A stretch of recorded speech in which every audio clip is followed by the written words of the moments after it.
All right. Well, hello, everybody. Thanks for joining us on this Tuesday evening. Thank you so much for being here. I am NAMI Eastside's Youth and Education Programs Coordinator. My name is Edie Myers-Power. Tonight is our monthly Forum for Mental Health Education that's sponsored by Evergreen Health. And I'm pleased to introduce you to tonight's speaker, Ivyanne Vanderpeet. Ivyanne is a licensed mental health therapist who offers expertise in anxiety, depression, trauma, and intellectual and developmental disabilities. She's enthusiastic about serving youth, adolescents, and young adults. And today she's going to speak about the challenges you can anticipate as a parent and a child transitioning back to school and ways you can make that transition smoother. So I'm going to start sharing my screen. And then I will pass it off to Ivyanne.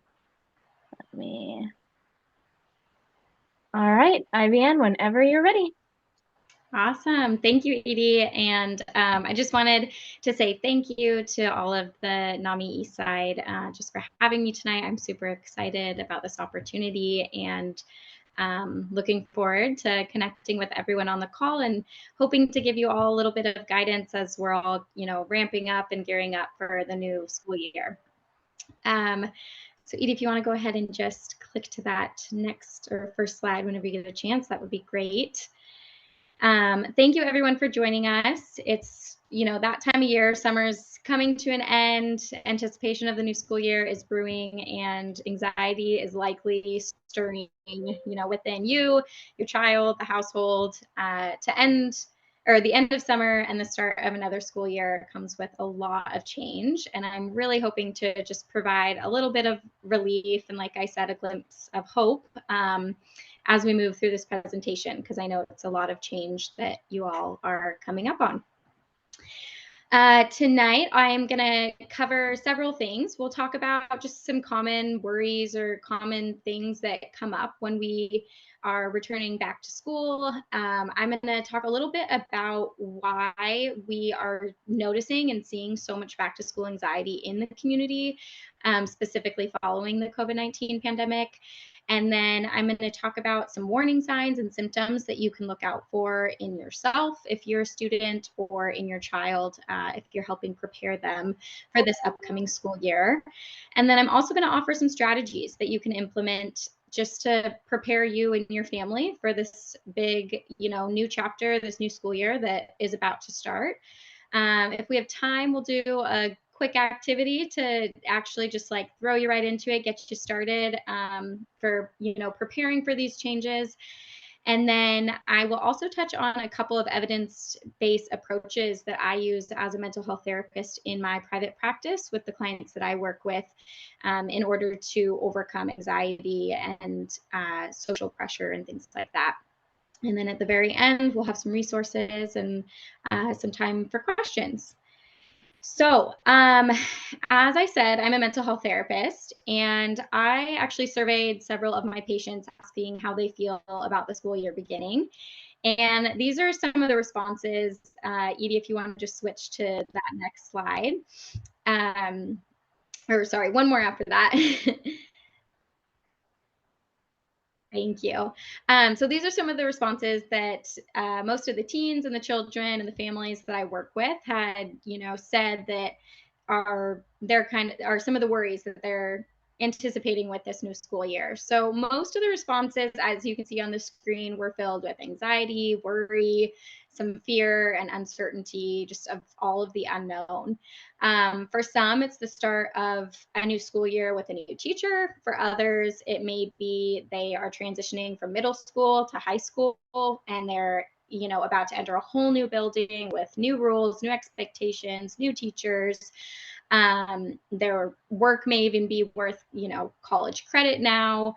So lots of things in the picture. And then others may, also be navigating their own mental health challenges after a pandemic, really completely flipped our world upside down and drastically impacted our youth's mental health. And Edie, if you want to just go to that next slide.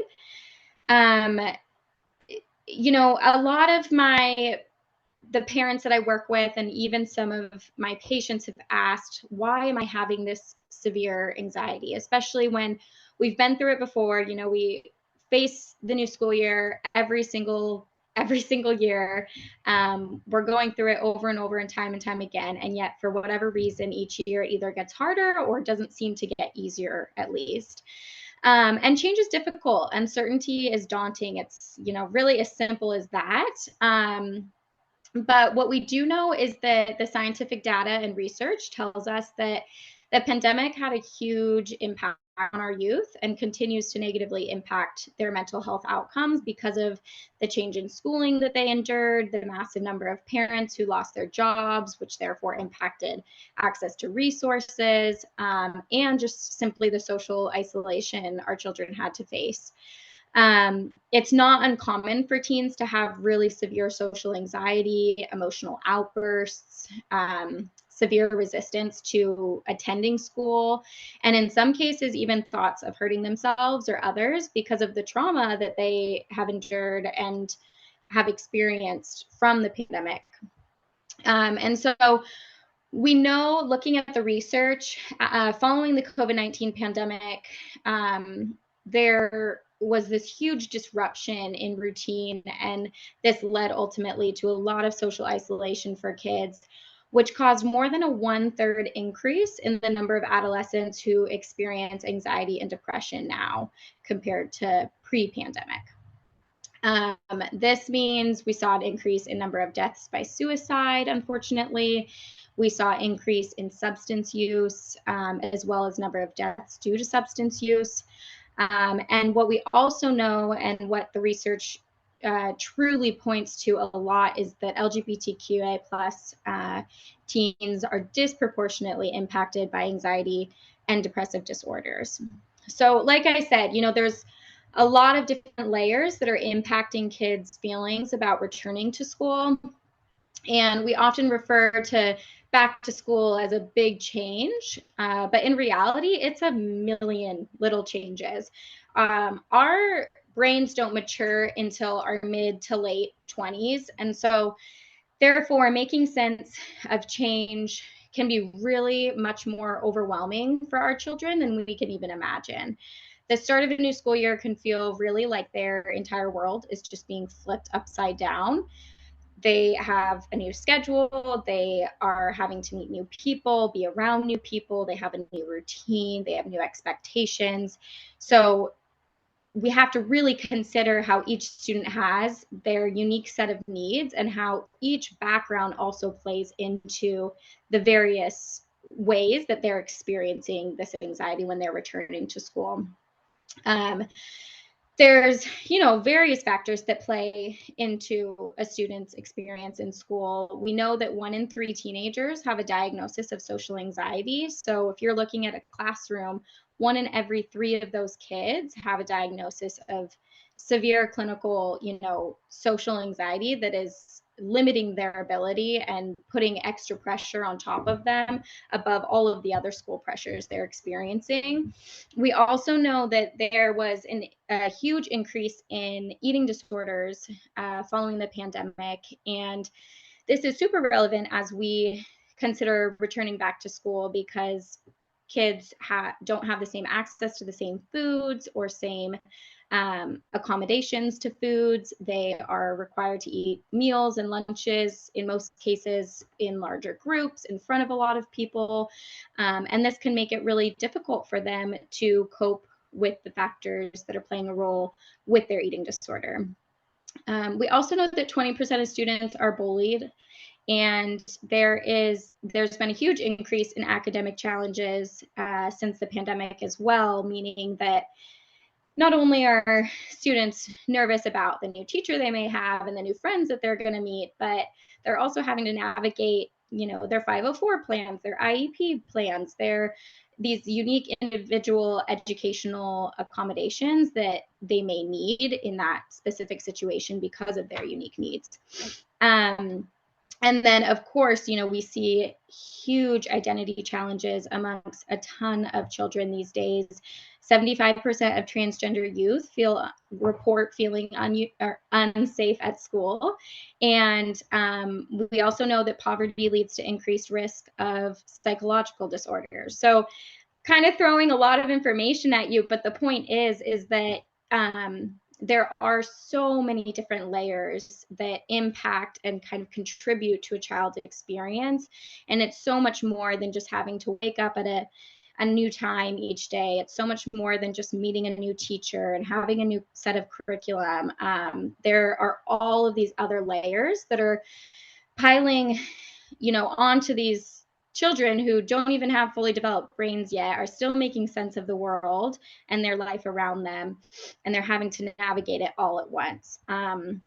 So really, it's just so important that we have empathy for our youth, and for our youth to have empathy for themselves during such a large transition. From the outside looking in, sometimes I think it can really feel as if our youth are being quote unquote dramatic, or maybe, overthinking a change. But really, I'm here to tell you, and the research is here to tell you, that they're not fooling us, and each child does have a unique set of needs that can make this transition back to school harder than we will ever really be able to understand. And it's just really important to be aware of these various layers that can contribute to a child's back to school anxiety. Edie, could you pop to the next slide? So how do you know if you're one of these teens, or if you have a teen or a child who is disproportionately impacted by this transition back to school? There are a few, things to look out for here on the screen. So if you are avoiding conversations about school, if you're noticing new problem behaviors in your children, if you're noticing that your child is maybe having more temper tantrums or emotional outbursts, or is more irritable recently, or they're having, a lot of difficulty around conversations related to school. Maybe you notice that they have this lack of motivation getting up in the morning, even though it is still summer, because they see that school is on the horizon. Avoidance of normal activities inside and outside of school is a huge indicator that they are experiencing, more anxiety than a typical student may be returning to school. And then, of course, we can always look out for those somatic symptoms and physical symptoms, such as headaches and stomach aches, and just reports of feeling fatigued and tired and having a difficult time sleeping or focusing. Those can all be kind of the warning signs that we can look for in children and in teens to know whether or not they are kind of disproportionately being impacted by the level of anxiety they may be experiencing in returning back to school. Okay, Edie, could we jump to the next slide? Thank you. So, no fear if you or your child falls into one or more of those categories from the slide prior. There are things that you can totally do to go back to school with a little more ease. And I really encourage you to try some of these things out. So first and foremost, we know for children and teens and just families in general that routine is huge. So I recommend starting your school year routine now, whether school starts tomorrow, next week, in 2 weeks. I know the start date is a little different for everyone. Start practicing that school routine ASAP. So set a realistic bedtime for your kiddos. Decrease the amount of screen time that they're receiving. Pick out their clothes for the next day. Start making sure that you have everything ready for tomorrow's summer activities, whether that be snacks or sports equipment or bus passes, whatever it is, just to start getting them into that routine and that structure of preparing for the next day, just like we have to during the school year, because things are so fast paced and one thing leads to the next. And then also, you can spend these last few days of summer really creating a close circle. So really think about and talk about with your kiddos and yourself, just kind of reflect on who those familiar peers are in your close circle. Maybe it's neighbors, maybe it's, you know, someone that you ride the bus to school with. But try and see those familiar peers before school starts. And then I also have recommended to a lot of the families I work with, you know, if it's clear that the child is already experiencing a lot of anxiety and kind of this increased pressure with the thought of school on the horizon, I have recommended just reaching out to the school counselor and introducing themselves now before those school counselors and mental health specialists get swamped, you know, with registration requests and other appointments and all of that. Typically, it's pretty easy to figure out who your school counselor is. Even if you're going to a whole new school, just search your school's website, and there's typically a counseling page, and you can find their information. But it's a great way just to connect with someone and to have a familiar face and know that there's someone there who you can go to if your child is struggling, especially during those first couple of weeks of the new year.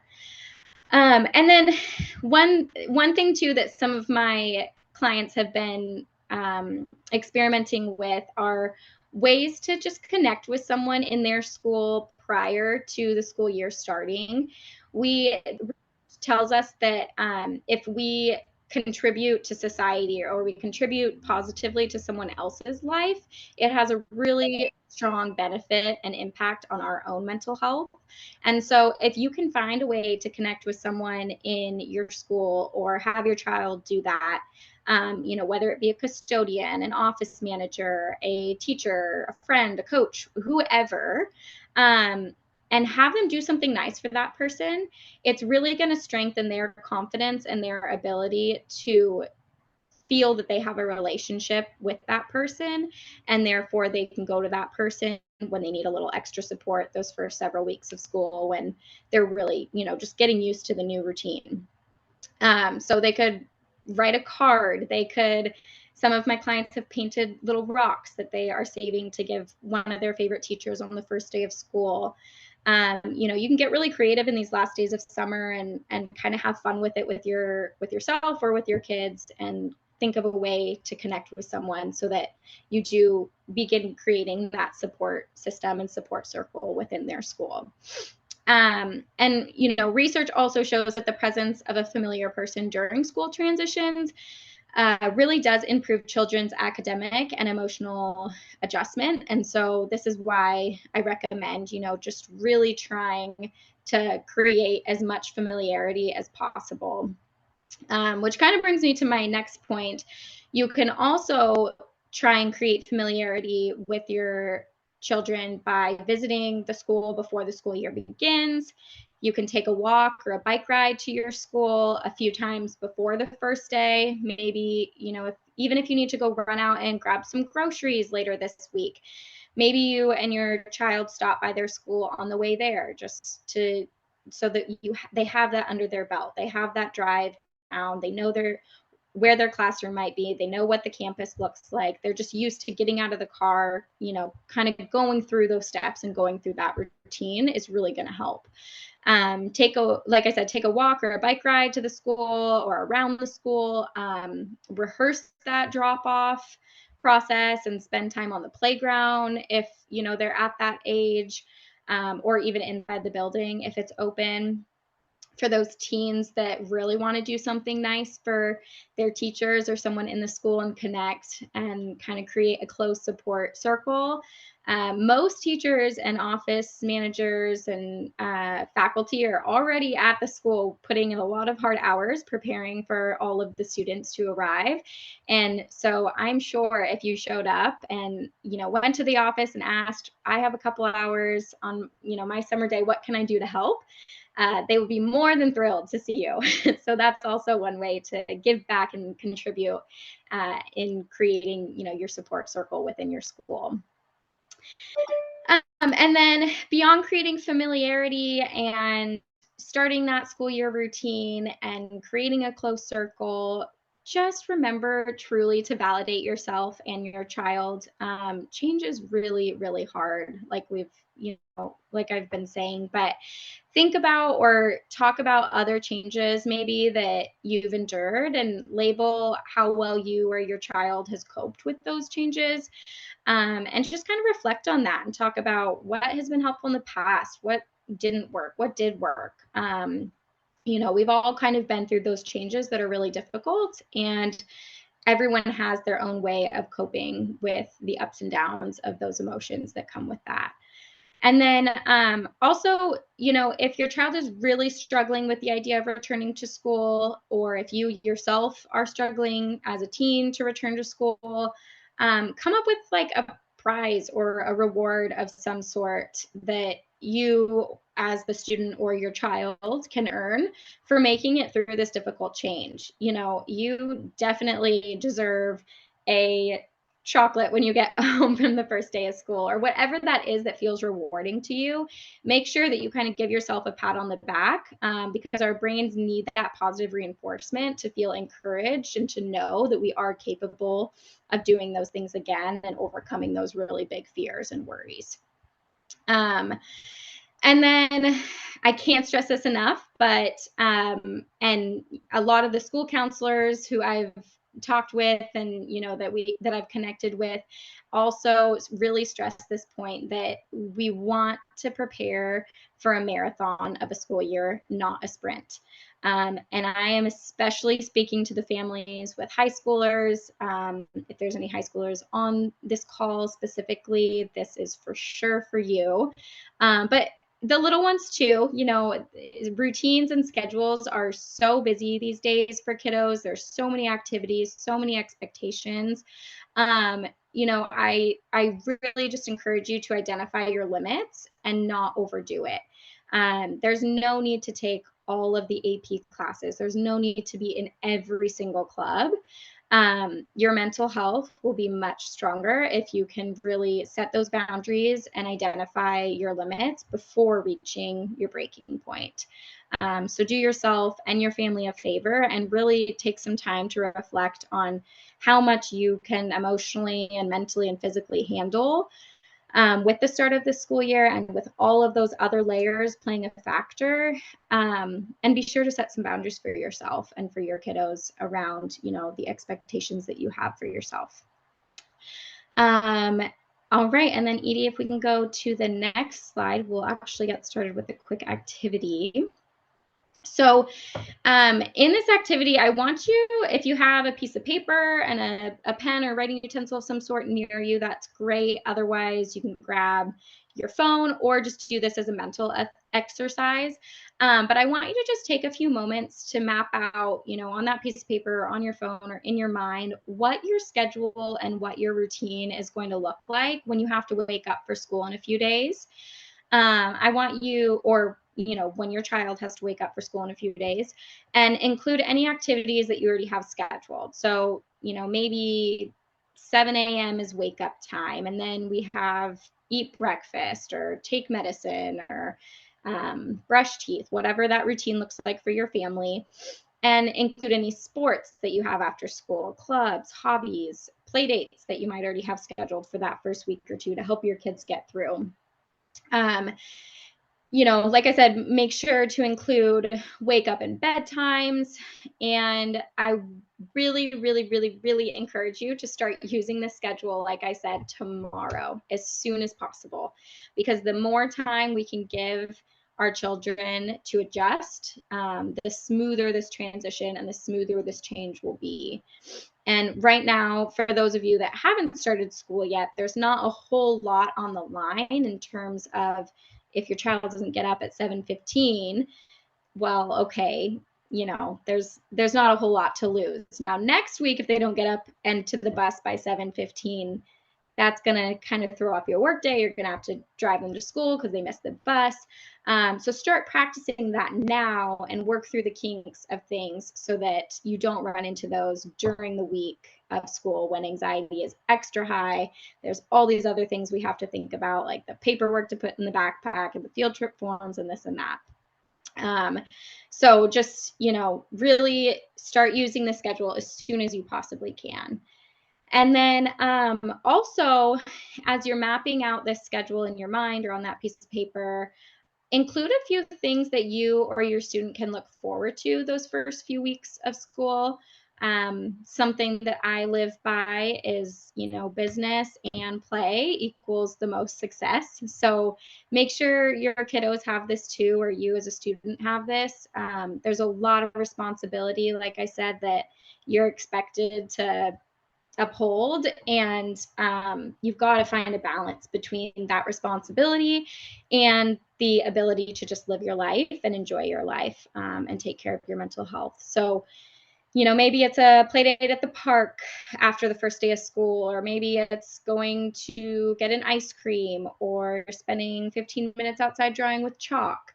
Whatever it is that feels rewarding and motivating for your family and your child or yourself, make sure to include that in your schedule so that you have something to look forward through in the midst of this really challenging experience of worry and uncertainty. And then also, as I kind of mentioned earlier, it can be important to think of some rewards that you can offer your child for getting up on time or brushing their teeth or attending school, or getting yourself, as a teenager or as a high schooler up out of bed and to school when you'd rather just sleep in all day. So in the margin of that schedule or in your notes, just write down a few rewards that you can offer yourself or your kiddos, for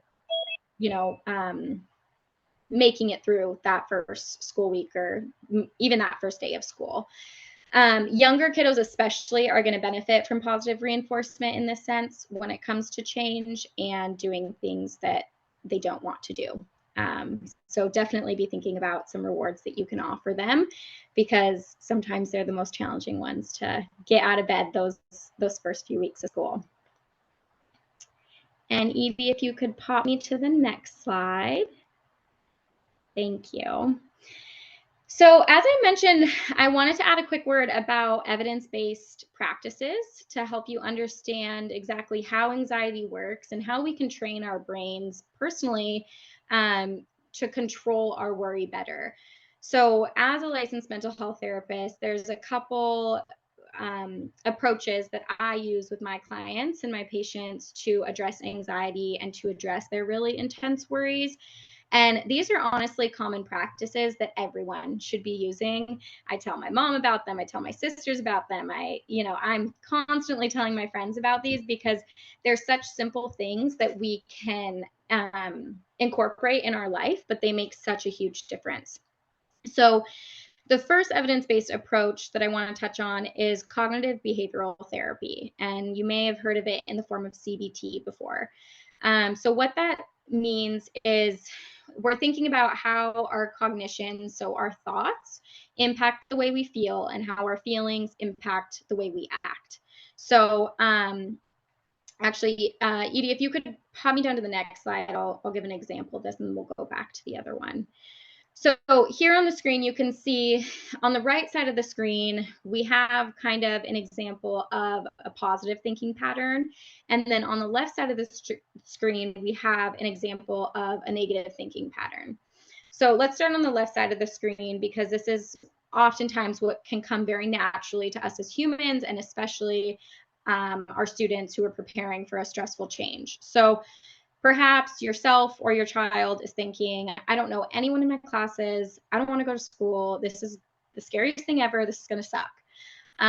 What is that going to lead them to feel? That's going to end up making them feel anxious, lonely, nervous, scared, worried about going to school, kind of all those unpleasant feelings that we don't want.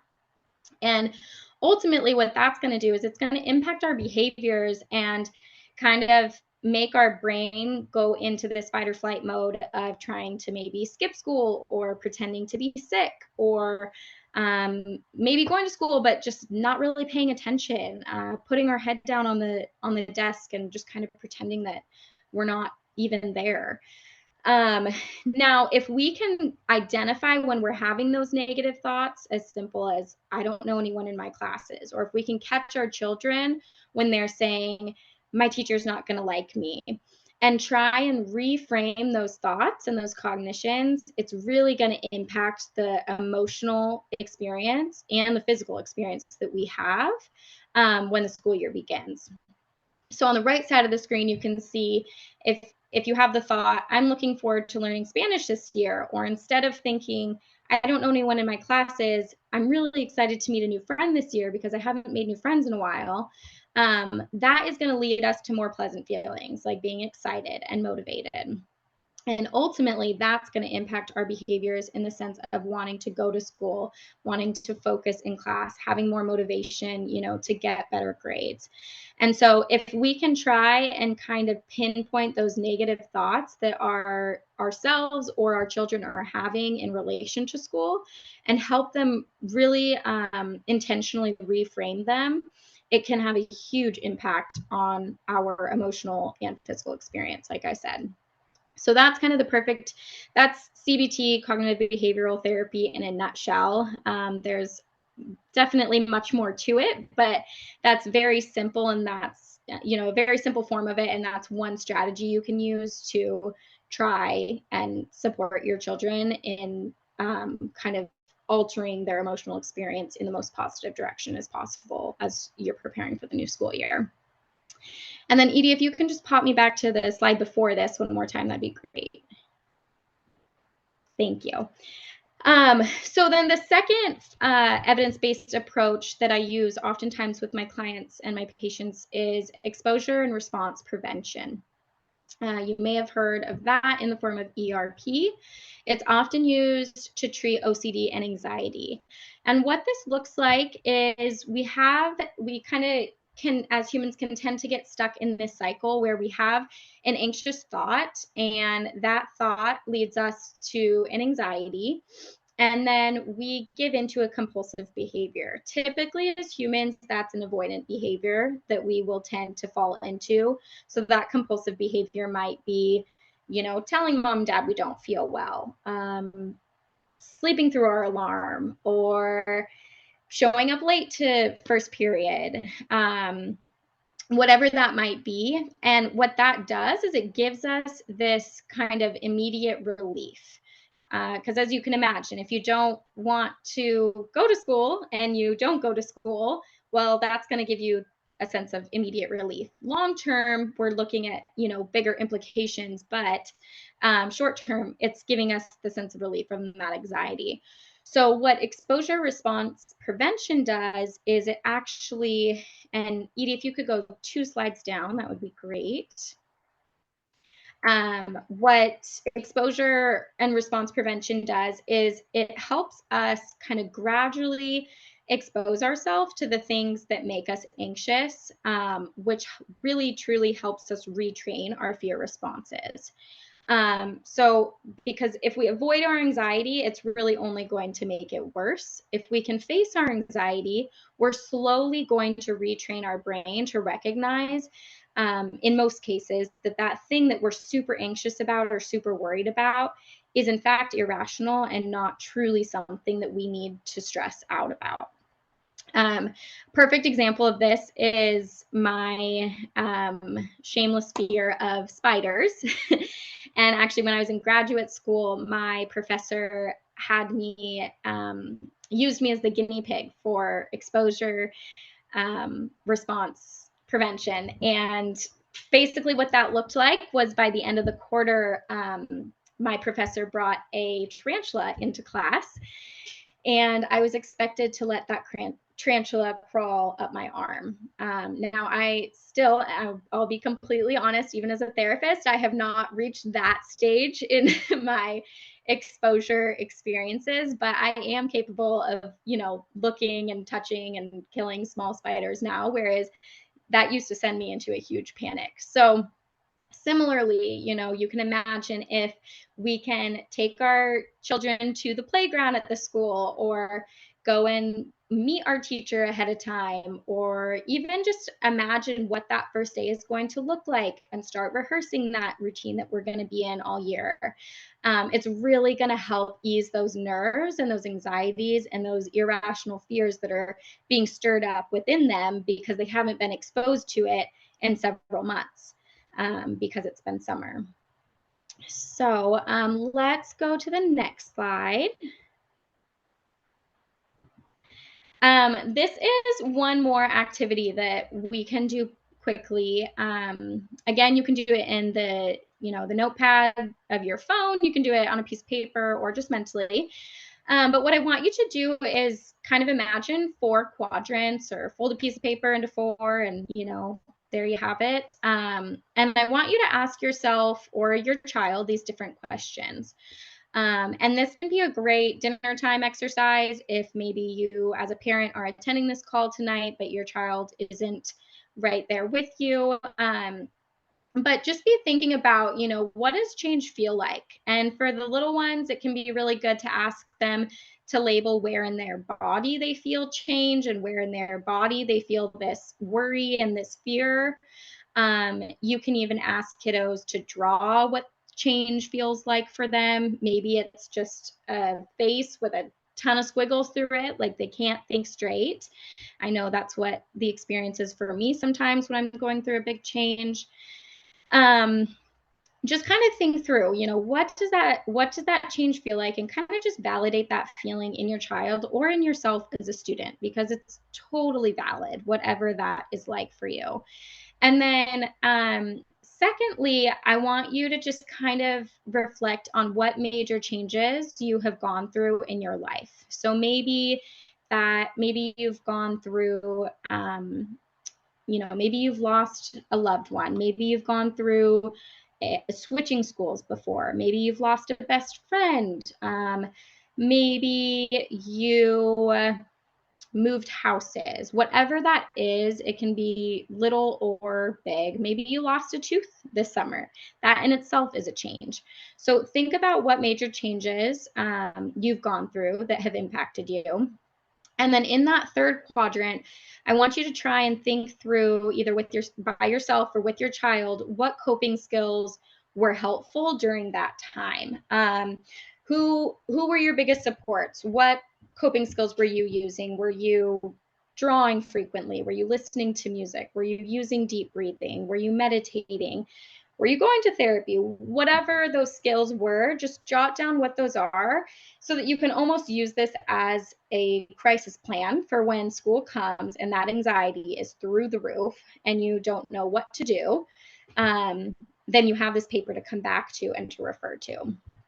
And then in that last quadrant, I want you to also think about what it's going to feel like when you overcome this fear or this anxiety of going to school. What is it going to feel like when you have accomplished yet another full week of school, or even just a full day, or even just a full hour, whatever you need to do to imagine making it through something related to this fear?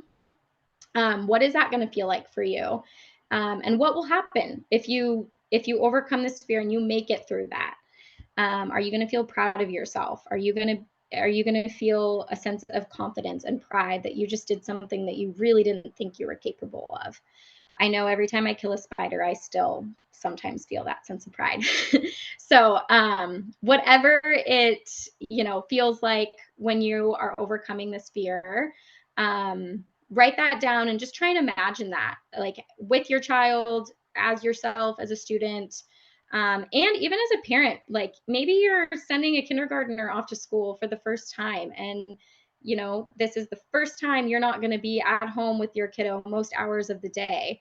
So imagine what this fear of letting them go and have this sense of independence is going to feel like for you, and what's going to happen when they accomplish that, and when you accomplish that, and the two of you get through that together. Okay. And then Edie, if you can go to the next slide. Thank you. And then I've had a lot of parents and some of my clients ask, what do we do if the anxiety doesn't improve? Because it is so easy to get stuck in this space and in the worry of itself that these feelings are never going to go away. They're only going to get worse. They're completely going to overtake our lives. So what I always say is that if anxiety symptoms are worsening or impacting your ability or your child's ability to attend school, to socialize with friends, or to engage in regular activities, you should definitely be seeking a mental health evaluation from either a licensed mental health therapist, a psychologist, or a psychiatrist. And then if anxiety or any of those signs or symptoms that we talked about earlier tonight last more than a month after school begins, you should really consider consulting a mental health professional in that case too, because it's likely that they do need some more in-depth therapy or even medication management to support with that. And consulting a mental health professional can really help you understand your symptoms and work together on resolving those. And like I said, just to give you a little bit of hope, there are so many ways to address anxiety. As mentioned, the use of CBT is really effective, and the exposure and response prevention therapy can help you overcome those feelings of intense worry. And then, even as I mentioned earlier, medication alone or in combination with therapy is another option that you can discuss with a psychiatrist or your doctor to help you get back into regular activities and daily living routines if you're just noticing that this anxiety is not improving. Maybe it's even getting worse. Or, if in any case it's impacting your ability to do regular activities, that's when it's time to consult with a mental health professional. And just as a little plug, I am always available for free consultation phone calls. If you ever visit my website, or if you're just feeling unsure as a family whether or not your child is in need of services or more intense support, just give me a call and we'll talk through it. And I'm always happy to kind of weigh those differences with you and talk about what's going on for your child or for yourself or your family. And then speaking of being available for consultation, Edie, could you just go to the next slide? Thank you. You should always know and have on hand the King County Crisis Line phone number, which is 1-866-427-4747. It's a great thing for you and your children if they have phones to save in their phones, or even to keep on a piece of paper in their backpack in case they ever find themselves in a mental health emergency. And then you can also text or call 988 now, which is our national 24-hour mental health support line. So similar to 911, but just mental health specific, you can call 988. And then, like I said, feel free to visit my website for some resources. Feel free to reach out to me if you ever need a free consultation. For the teens in the group, I do have an upcoming teen social skills group led by myself, where we'll be working through a lot of these back to school anxieties and kind of, working through a lot of the challenges that come up with the new school year. And if you're attending tonight or you watch this recording later, I'm even offering a promo code for $50 off of the registration fee if anyone wants to register for that. So I would love to see you there. But yeah, I think, above everything, validate yourself, validate child. This back to school can be really scary, and returning to school can cause a lot of uncertainty and worry. Like I said, more than we can even understand. So with that, I think I kind of just threw a ton of information at you all really fast. I tend to speak fast when I'm going through these things because I'm so excited to get to the questions and reflections part at the end. But with that, I'll just open it up and give anyone the opportunity to ask questions if you have them, or to say your reflections from this presentation. But again, I'm just so happy that I got to join you all here tonight. And yeah, I'll just open up the floor to you all if you have any questions.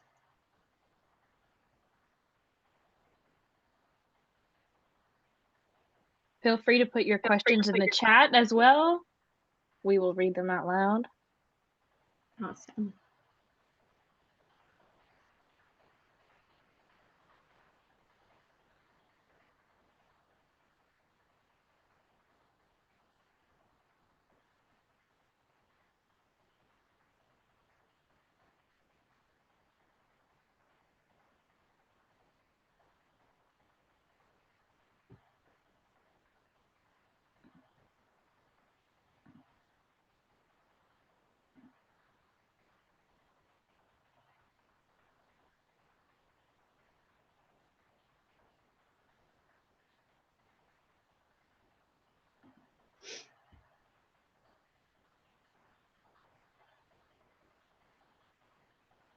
We have a nice comment from Lisa in the chat. Thanks for a great session. It was very helpful. Thanks for being here, Lisa. Absolutely. Yeah, thanks for coming, Lisa.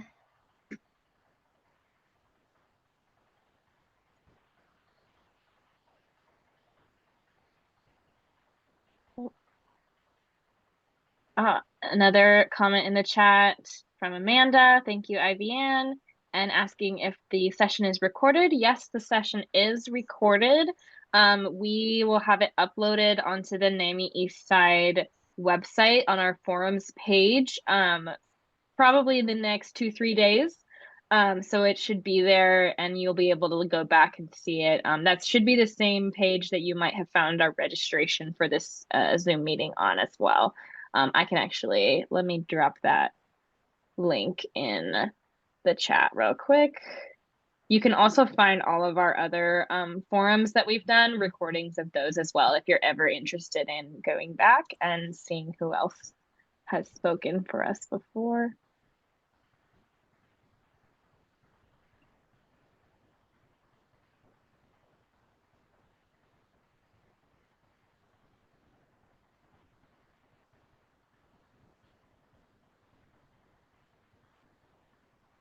Thank you, Ivyanne. I just wanted to reiterate what you were saying earlier, that as far as the academic challenges, because of the COVID, I've heard a lot about people needing some extra help academically, like tutoring and things like that. I work as a tutor, so yeah, I know that there's academic challenges that are unprecedented due to the pandemic. Yes.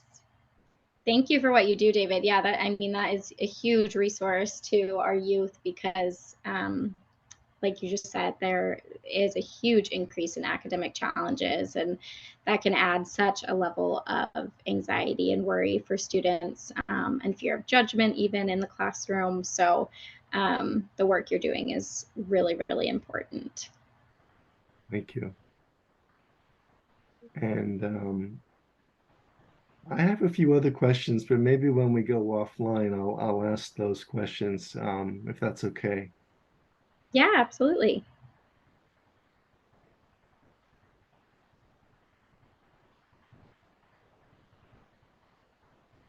Anyone else have any questions while I still have the recording going?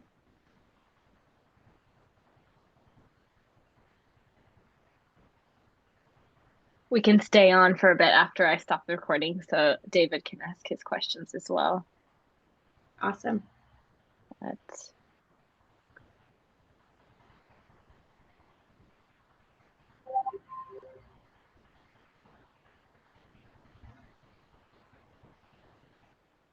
Well, how do you feel, Ivyanne? You want to go ahead and wrap up recording wise?